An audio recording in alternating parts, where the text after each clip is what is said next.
Salut l'équipe! Quand vendre ses bitcoins et ses cryptos, les gars, la vidéo à voir absolument, puisque c'est une question qu'on me pose de plus en plus souvent, puisqu'on avance quand même pas mal dans ce bull run. On va parler de ça ce matin, puisqu'on est dimanche, et que de toute façon, bah, le dimanche, c'est un peu plus calmos, et qu'il faudra attendre la réouverture des marchés pour avoir un peu plus d'informations sur la direction. Le BTC ce matin, 99 500 grosso modo, on perd 0,1%. On est juste sous les 100 000 $. On a Ether qui est juste en dessous des 4000, il les a touchés hier, 3 959. On a XRP qui est en forme en ce dimanche, 4,4%. Sur l'F de la map, c'est tranquillou. On a CryptoClebar et Shiba qui poussent 3%. Mais il y a beaucoup de mini perfs ici et là. PP aussi est en forme, plus 15%. C'était un peu la journée des shitcoins hier. ICP plus 5%. Et dans le bas du tableau, c'est plutôt rouge. On a quand même, mais rien de gros, pas de gros décrochage à part Hype, mais qui avait pas mal performé. On a CAS qui pousse quand même 6%. Et le 50e, c'est BGB qui a plus 1% ce matin, les gars. Donc, hier, qu'est-ce qui s'est passé? Comme d'habitude, on a eu une petite correction entre samedi et dimanche. Par contre, il n'y a pas eu vraiment de très gros pump. Du côté du daily du BTC, on travaille toujours la zone des 100 000 $. Pour le coup, après l'avoir traversé, on est toujours au-dessus Attendez, d'ailleurs, je vais tracer la petite ligne juste là. On est toujours au-dessus de toute la structure qu'on avait formée juste ici. On peut le tracer de cette façon. Ce serait plutôt propre. On pourrait me jouer un petit peu, mais j'aimerais bien prendre cette petite mèche. Donc, je vais plutôt faire comme ça, tout simplement. On a toujours notre petite trendline qui nous attend, tranquillou bilou. Je pense qu'à un moment donné, de toute façon, on ira la chercher. Enfin, c'est même sûr. La question, c'est quand. La bougie weekly, elle est très étonnante parce qu'elle a beaucoup d'amplitude avec un gros corps au milieu. Ça fait quand même pas mal d'indécision. Mais bon, on reste quand même avec beaucoup d'indicateurs qui sont plutôt boules.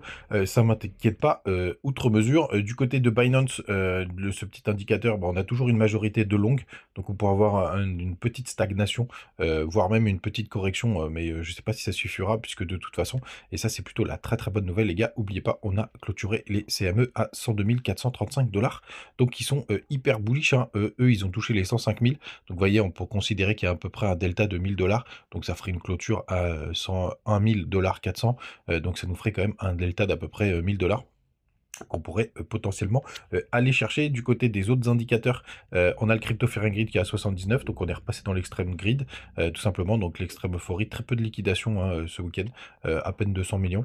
Du côté des funding, on est toujours en positif du côté de Binance.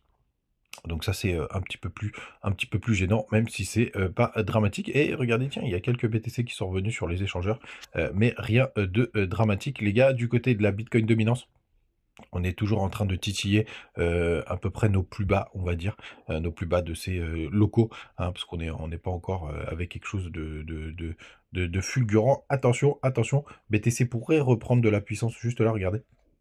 Il est en train de nous faire un petit W sur la survente RSI en daily. On va voir la dernière fois que c'est arrivé, ce qui s'était passé. Ouais, bah, ça fait un moment qu'on n'a pas eu ça, hein. Donc, pour le coup, hop, c'était... Voilà, on peut considérer... Ah non, est-ce que c'est un W daily? Non, pas du tout, c'est pas un vrai W. Mais après, on avait eu un petit rebond de la Bitcoin dominance. Donc, est-ce que BTC va reprendre un peu plus de force et qu'on pourra avoir une correction? Ou tout simplement BTC est un peu plus fort. Ici, c'est pas, si, il y a un tout petit W. Pareil, il avait fait un joli petit rebond, mais rien de bien méchant. Ouais, c'est assez rare hein, quand même le W sur la zone RSI. Et la dernière fois, c'était ici, et ça n'avait pas changé grand-chose. Ouais, bon, ça nous apprend pas grand-chose, désolé. Bon, cette partie-là a servi à rien dans la vidéo, mais c'est pas grave.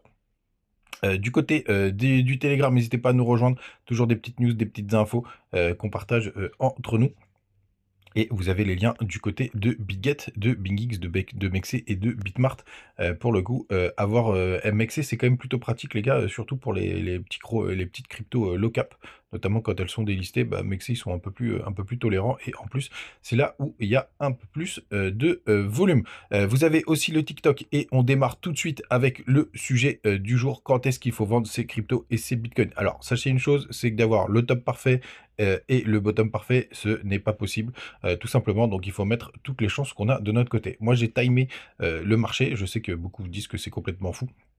Et dans un sens, ils sont pas complètement tort. Mais en tout cas, je vous invite à aller voir ces 3 vidéos que j'ai épinglées sur TikTok. Grosso modo, c'est pour vous donner la fin du bull run. Vous avez l'analyse des bougies monthly, trimestrielles, annuelles, etc. Vous pouvez regarder ces 3 vidéos, vous n'en aurez pas pour longtemps. et vous aurez quand même, beaucoup d'informations sur le sujet. Mais grosso modo, moi, je m'attends à ce qu'il y ait un top sur le BTC entre 15 février et 15 mars, et donc, 15 jours à 3 semaines plus tard, d'avoir le top sur les alts. Donc ce serait, du coup, si on fait, par exemple, si ça arrivait le 15 février, ce serait, 1re semaine de mars, sur les alts jusqu'à la première semaine, d'avril, tout simplement. Il y a TechDev qui a partagé, attendez, parce que du coup, il y a TechDev qui partageait justement, des similarités, avec le bull run de 2021. Où est-ce qu'il est? Ce coquin? Il y a 2 secondes, il était là? Bah alors, c'est peut-être dans mes réponses, tout simplement.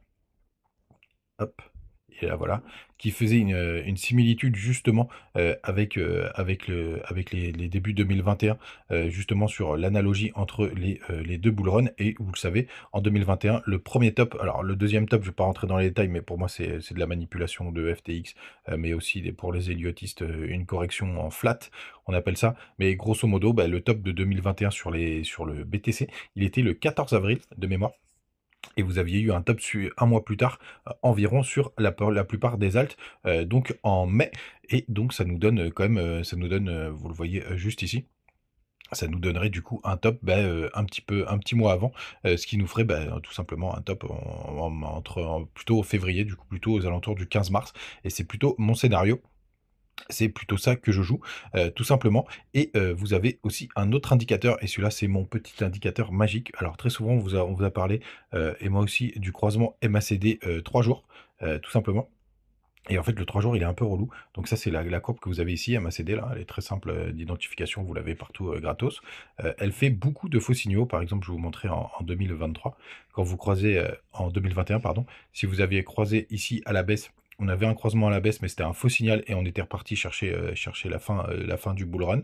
Donc ça, c'est pas top. Et si vous prenez le MACD weekly, hop, celui-là, il est, hyper en retard. Si on prend par exemple la petite correction qu'on a eue là, on était quasiment sur le bottom. Alors il y avait eu, un petit rebond avant la correction, mais ça, c'est plutôt pas mal. Mais regardez, en 2021, hop, vous étiez après, tout le top, tout simplement, et en 2000, et sur le deuxième bottom, vous êtes aussi après le top. Alors très souvent, vous avez quand même pas mal de faux signaux à droite, à gauche, etc. Même pour le bottom du bull run, du bear market, tout simplement, c'était un petit peu en avance. Mais donc il est pas parfait. Mais il y en a un, tout simplement, et c'est le 5 jours qui est vraiment, topissime, tout simplement, parce que regardez, il vous donne les zones de bottom, tout simplement avant de repartir. Alors, vous perdez un peu de croissance et de progression, mais ça, c'est tout à fait normal. Il vous donne les zones de sortie, plutôt, proprement, hop, juste là. Donc vous avez perdu à peu près, 5 000, ce qui est pas énorme, tout simplement. Alors c'est le seul endroit là où j'ai vu, où il y avait eu un petit faux signal, mais à la limite, vous êtes rentré et ressorti, enfin et re-rentré tout de suite. Vous n'avez pas eu de grosses variations, pour le coup, et après un long bear market, tout simplement, il vous donne des zones un peu plus propices, un peu plus comme le MACD weekly, mais surtout pour les zones de top, il est vraiment parfait. Vous voyez juste là, hop, vous savez que quand vous avez le croisement MACD, faut vraiment vous barrer, très, très vite. Et regardez ici, il était encore mieux. Je vous rappelle, le MACD weekly, il vous a donné le top à 40 000, alors que celui-là, il vous le donne le top, à peu près, 10 000 $ plus tard. Donc c'est plutôt pas mal. Donc si vous le croisez aux 3 jours, pour avoir à peu près les points de sortie, c'est plutôt chouette. Et donc quand vous avez le déclenchement de ce MACD, 5 jours, bien évidemment, je serai là pour vous prévenir, puisque moi je le surveille de, très, très près. Après vous savez que vous avez, allez, entre 2 et allez, au jour J plus à peu près, 3 semaines, pour sortir, même vos cryptos, vos altcoins, et cetera. Et quand vous avez un recroisement, vous savez que c'est un bon moment, pour rentrer, sur le marché, tout simplement. Et par contre, je vous le dis, sur cette période, par exemple, donc imaginez là, le MACD 5 jours, il croise, et là, vous avez des cryptos, qui le lendemain font des, plus 200%, plus 300%, et cetera. Tout de suite, il faut les sortir, celles-ci, parce qu'on se dit qu'elles sont quasiment arrivées au top. S'il y en a d'autres qui traînent, qui sont encore un peu en train de latéraliser, ou qui font que des petits pumps de 10%, et qui n'ont pas fait de gros déroulages de leur pleine puissance, là, celle-ci, vous pouvez vous dire: «Bon, je peux sécuriser un petit peu et attendre, pourquoi pas, un méga pump final», ce qui arrive assez souvent. C'est souvent des exit pump. Donc en gros, vous avez la crypto qui pump très, très fort, et après elle s'éclate au sol. Ça arrive quasiment à toutes les cryptos, hein. Moi, je l'ai vécu en 2021. pour le coup, et vous savez que c'est à peu près, dans cette zone, qu'il, faudra, sortir. Les gars, j'espère que cette vidéo vous a plu. Si c'est le cas, mettez un petit pouce bleu, un petit, commentaire. On reprendra les vidéos normales et les analyses des alts comme d'habitude, demain. J'espère que vous passez un très, très bon dimanche et n'oubliez pas, vous avez les bonus du côté de BingX, Mex et Bitmart, et cetera. Donc les gars, profitez-en et à demain. Bon dimanche, ciao!